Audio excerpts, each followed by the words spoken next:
और आप देख रहे हैं भारत मंच में राजेश यादव। इस समय पुरानी पेंशन बहाली को लेकर के जंतर मंतर का दिल्ली पर आंदोलन चल रहा है। आइए कुछ लोग हैं उनसे जानते हैं कि क्या है उनका कहना कि जंतर मंतर पर इस आंदोलन को लेकर के क्या इनकी आवश्यकता पड़ी जो पुराने पेंशन को फिर से बहाली की मांग की जा रही है। क्या नाम है आपका, कहाँ से आए हैं? मैं सबसे पहले मैं आपको बहुत बहुत धन्यवाद देना चाहता हूं, आपका आभार व्यक्त करना चाहता हूं सभी मीडिया जगत के लोगों को कि उन्होंने हमारी समस्या को समझा और सरकार के सामने रखने का प्रयास किया। उसके लिए आपका बहुत बहुत आभार।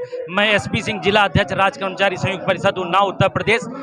मेरी जो समस्या है वो ये है कि जो पुरानी पेंशन है 2004 से पहले जैसे कर्मचारियों सभी को मिल रही थी, जो अब नए बच्चे आ रहे हैं उनको नहीं मिल रही है, बंद कर दी गई।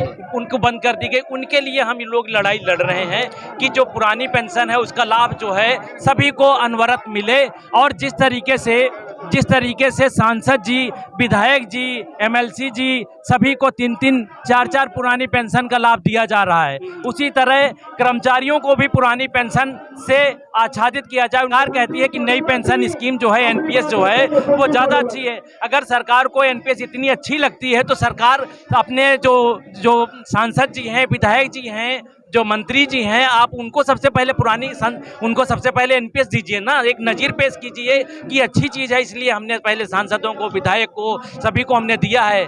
और आप उनको जो है 3-3 पुरानी पेंशन का लाभ दे रहे हो और कर्मचारियों की पुरानी पेंशन को समाप्त कर रहे हो। ये तो कर्मचारियों के साथ कुठाराघात है। ये पुरानी सरकार से चला आ रहा है कि पेंशन को बंद किया जाए। ऐसा क्या है सरकार में जो पुरानी पेंशन को बंद करना चाह रही है? पुरानी पेंशन सरकार, क्या लाभ है सरकार को? सरकार को कोई लाभ नहीं। सरकार भ्रमित है।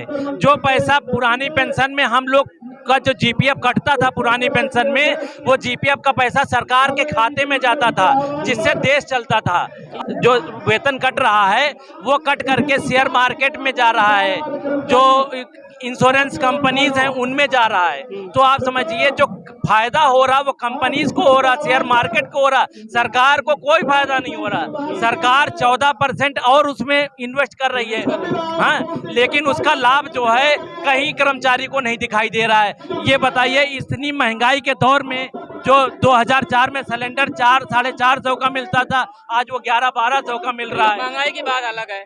रही बात पेंशन की, तो इसमें लेकर सैनिक जो है देश की सेवा करते हैं, महज 16 साल की सेवा करते हैं, उसके बाद उनकी पेंशन खत्म हो जाती है, तो उनकी जो औरतें हैं वो कैसे सर्वाइव करेंगी? बिल्कुल, बहुत ही बहुत ही सोचने का चिंतनीय विषय है कि जो सीमा पे हमारे सुरक्षा बल लगे हुए हैं, सीआरपीएफ वाले लगे हुए हैं, बहुत सारे जो अर्धसैनिक बल लगे हुए हैं, उनकी पेंशन बंद कर दी गई और वो बेचारे रात दिन एक करें हम लोगों की सुरक्षा के लिए, समझ गए, और उनको सरकार पेंशन नहीं दे रही है। और जो एक दिन का विधायक बन जाता है, एक दिन के सांसद बन जाते हैं, उनको सरकार पुरानी पेंशन दे रही है। जब वन नेशन है तो वन पेंशन होनी चाहिए, वन पुरानी पेंशन होनी चाहिए। जब एक राष्ट्र है तो एक जैसी पुरानी पेंशन व्यवस्था होनी चाहिए।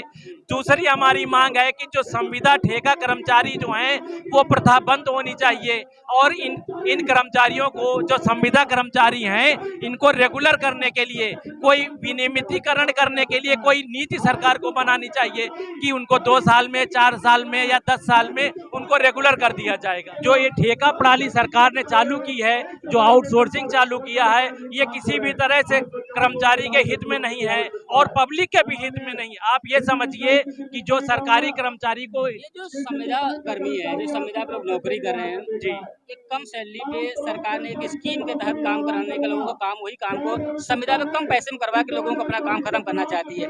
इसमें सरकार की क्या नीति है? इसमें सरकार की कोई नीति नहीं, एक्चुअली इसमें बंदर बांट का खेल है पूरा।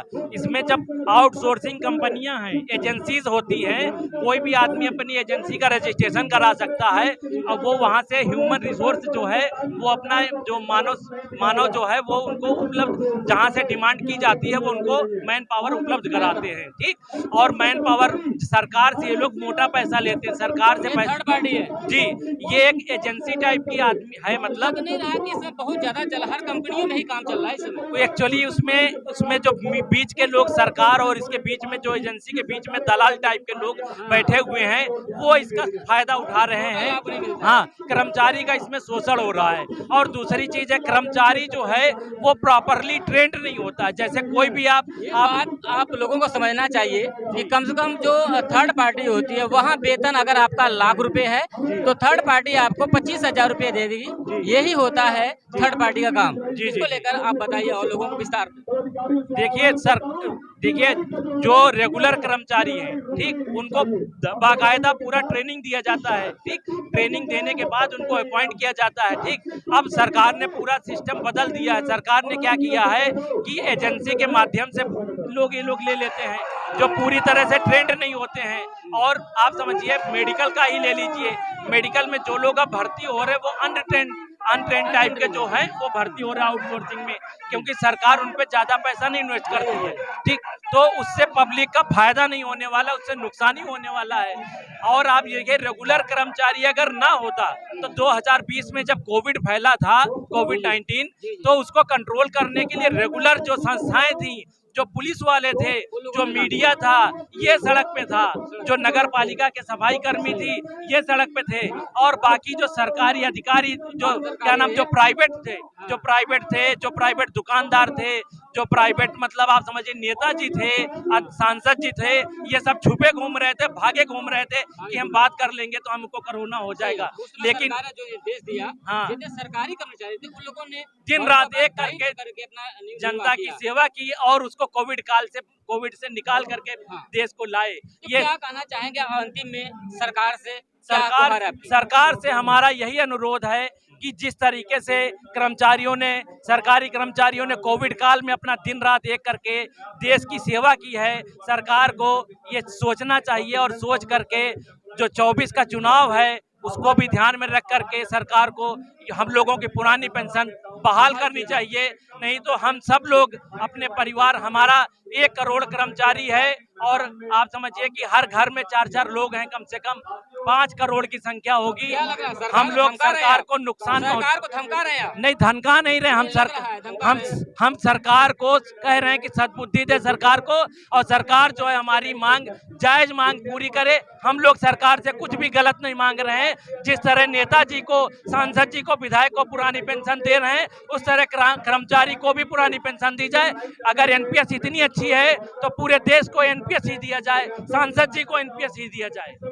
जय हिंद, जय भारत। आप सुन रहे थे पुराने पेंशन के लोगों को बहाल की जाए। 2024 का जो लोकसभा चुनाव है उसमें लेकर के जो कर्मचारी है वो अपना मताधिकार करने से वंचित करेंगे।